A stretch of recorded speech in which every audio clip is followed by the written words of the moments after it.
大家好，我是老李，今天和大家分享一下如何在树叶上添加水珠的效果。我们首先打开一张绿叶的图片，我们新建一个图层。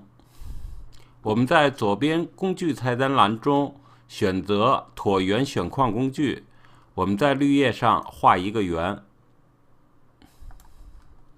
画好之后，我们选择编辑菜单栏中的填充工具。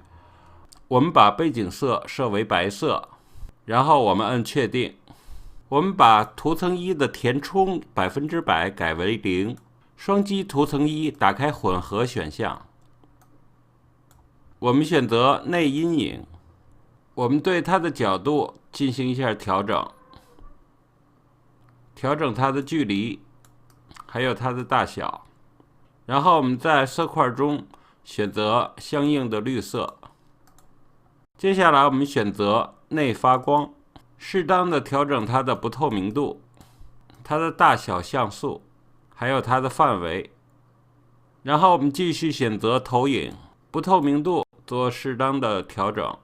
这主要是调整水珠的阴影部分，让它自然一些。然后这个阴影的角度我们也要再做调整，还是沿着这个光的投影位置比较好。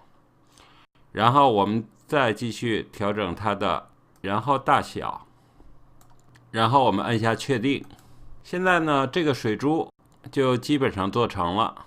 如果我们想让水珠上有高光，我们再新建一个图层，然后我们选取左边工具栏中的椭圆选框工具，在这个水珠上面画一个小的高光点。然后我们在编辑菜单下选择填充，我们填充为背景色为白色，这样效果就出来了。高光点我们可以对它的不透明度进行修整，然后高光点的大小是一个高光点还是2个高光点，请大家自行决定。宗旨是让照片看上去越自然越好。好，这就是我今天和大家所分享的如何在绿叶上添加水珠的效果。感谢大家收看，我是老李，我们下次见。